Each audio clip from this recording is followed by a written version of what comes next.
সেমিফাইনালের দৌড়ে টিকে থাকতে আগামী 21 জুন মাঠে নামছে বাংলাদেশ অস্ট্রেলিয়া। সুপার 8-এর সে ম্যাচটি হবে বাংলাদেশের জন্য বাঁচা মরার ম্যাচ। শক্তি সামর্থ্য সব দিক থেকেই বাংলাদেশ পিছিয়ে, তবে ভাগ্য সহায় হলে অস্ট্রেলিয়াকে হারানো কোনো ব্যাপার হবে না বাংলাদেশের জন্য। যদিও ম্যাচের আসল ফলাফল জানা যাবে ম্যাচ শেষেই, তবে ম্যাচের দুদিন আগেই এবার জ্যোতিষী টিয়া জানিয়ে দিল হাই ভোল্টেজ সেই ম্যাচটিতে আসলে কোন দল জিতবে। আগামী 21 জুন শুরু হচ্ছে বাংলাদেশের সুপার 8 মিশন।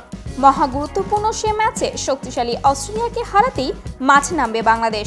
তবে শক্তি সামর্থ্য সব দিক থেকেই বাংলাদেশের চেয়ে অনেক এগিয়ে অস্ট্রেলিয়া। অস্ট্রেলিয়ার যেমন আছে ট্রাভিস হেড, গ্লেন ম্যাক্সওয়েলের মতো হার্ড হিটার, ঠিক তেমনই বাংলাদেশেও রয়েছে মুস্তাফিজ, তানজিম সাকিবের মতো বোলার। মূলত অস্ট্রেলিয়ার ব্যাটসম্যান এবং বাংলাদেশের বোলারদের মধ্যে কঠিন লড়াই হবে সে ম্যাচে।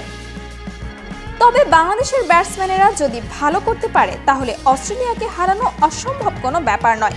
এখন পর্যন্ত মোট 10টি টি-20 ম্যাচে মুখোমুখি হয়েছে দু দল, যার মধ্যে 6টি অস্ট্রেলিয়া এবং 4টি ম্যাচ বাংলাদেশ জয়লাভ করেছে। পরিসংখ্যান এবং শক্তির বিচার ভুলে গিয়ে বাংলাদেশ নিশ্চয়ই চাইবে সে ম্যাচটি যে কোনোভাবে জিতে নিতে, কারণ এমন সুযোগ এবং পছন্দের পিচ বারবার পাবে না টাইগাররা। যদিও ম্যাচের আসল ফলাফল জানা যাবে ম্যাচের শেষেই, তবে ম্যাচের দুদিন আগেই সে ম্যাচের ফলাফল জানিয়ে দিল জ্যোতিষী টিয়া।